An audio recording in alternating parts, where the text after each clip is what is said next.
সৈয়দপুর গত 2 দিন ধরে অসহনীয় পর্যায়ে লোডশেডিং। শহরেই দিনে 7 থেকে 8 ঘন্টা লোডশেডিং হচ্ছে। গ্রামাঞ্চলের অবস্থা আরও করুণ। অন্যদিকে ঘন ঘন লোডশেডিংয়ে ঝিনাইদহের জনজীবন একেবারেই বিপর্যস্ত। দিন রাতে গড়ে কমপক্ষে 10 থেকে 12 ঘন্টা পর্যন্ত হচ্ছে লোডশেডিং।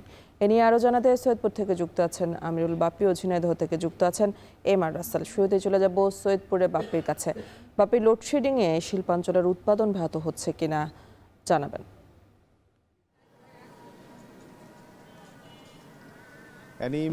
একদিকে তীব্র গরম, অন্যদিকে তীব্র লোডশেডিং, এই দুই তীব্রতে তীব্রভাবেই আসলে জনজীবন দুর্বিষহ হয়ে উঠেছে উত্তরাঞ্চলের।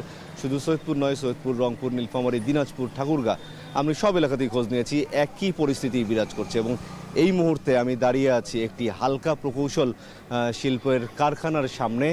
মাত্র তারা তার কারখানাটি খুলেছেন, কিন্তু খুলেই দেখতে পেয়েছেন যে রীতিমতো লোডশেডিংয়ের প্রভাব তাদের কারখানায়। এবং কিছুক্ষণ ধরে আমি দেখেছি যে গ্রাহক অপেক্ষা করছে, তারা গ্রাহককে তাদের চাহিদা মতো সেবাটি দিতে পারছে না। কখন বিদ্যুৎ আসবে সেই অপেক্ষায় তারা বসে আছে এবং বিরক্তির সাথে তারা বলছেন যে ইদানিং তাদের কারখানায় খুলতে ইচ্ছা করে না, কারণ খুলেও লাভ হয় না, সারাদিন বসেই সময় কাটাতে হয়, এরকম আসলে ক্ষোভ জানাচ্ছেন। আপনি নিশ্চয়ই জানেন যে সৈয়দপুর একটি হালকা প্রকৌশল শিল্পের শহর। এখানে 450 থেকে 500 এরকম ছোট ছোট কারখানা আছে। তো এই কারখানাগুলোই মূলত বিদ্যুৎ নির্ভর। তারা দিনে যদি 7 থেকে 8 ঘন্টা বিদ্যুৎ না পায়, তাহলে একবার চিন্তা করে দেখুন যে 50 থেকে 60% উৎপাদন এমনিতেই কমে যায়, এবং সেটি এখন ঘটছে।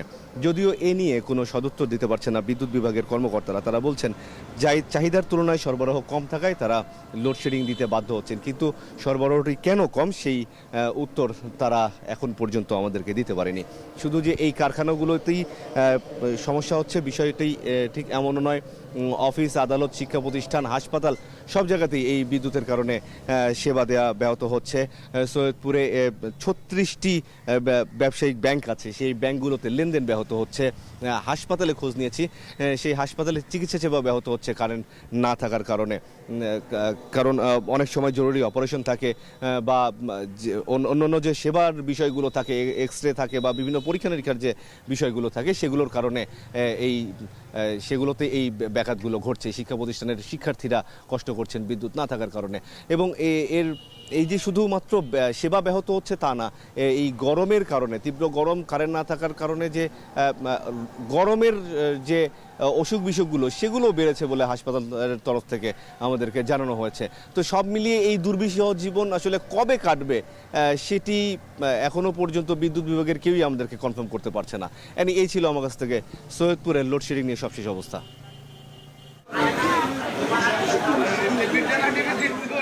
ঝিনাইদহের কি পরিস্থিতি দেখছেন, আর লোডশেডিংয়ে জনজীবনে কেমন প্রভাব পড়ছে?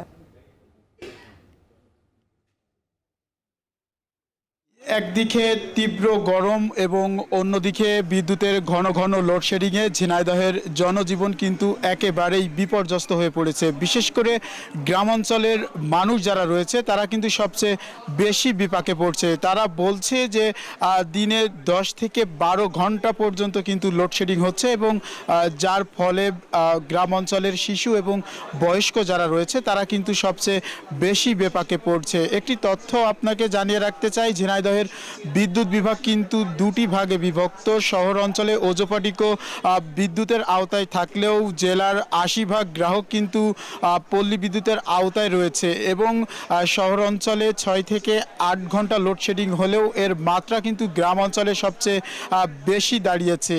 তারা বলছেন যে দিনে 10 থেকে 12 ঘন্টা পর্যন্ত লোডশেডিং হচ্ছে, যার ফলে কিন্তু কৃষক এবং স্কুলগামী শিক্ষার্থী যারা রয়েছে তারা কিন্তু সবচেয়ে বেশি বিপাকে পড়ছে। আমরা শিক্ষার্থীদের সঙ্গে কথা বলেছি, তারা আমাদেরকে জানিয়েছেন যে বিশেষ করে রাত্রে লেখাপড়ার সময় কিন্তু তাদের যে বিদ্যুৎ বিভ্রাট সেটি কিন্তু হচ্ছে এবং লেখাপড়া ব্যাহত হচ্ছে। আমরা কৃষকদের সঙ্গে কথা বলেছি, তারা আমাদেরকে জানিয়েছেন যে যেহেতু শ্রাবণ মাস চলছে, বর্ষা মৌসুম, আমন ধানের এই মৌসুমে বৃষ্টিতে কিছুটা পুষিয়ে দিলেও তাদের যে রাত্রে তীব্র গরম সেটি কিন্তু তাদের রয়েছে। পাশাপাশি আমি শহর অঞ্চলে বিভিন্ন শিল্প শিল্প কলকারখানা এবং শপিং মলের যে কর্মচারী-কর্মকর্তাদের সঙ্গে কথা বলেছি, তারা আমাদেরকে জানিয়েছেন যে দিনে কমপক্ষে 6 থেকে 8 ঘন্টা পর্যন্ত লোডশেডিং হচ্ছে, যার ফলে তাদের যে দৈনন্দিন কাজ সেটি কিন্তু ব্যাহত হচ্ছে।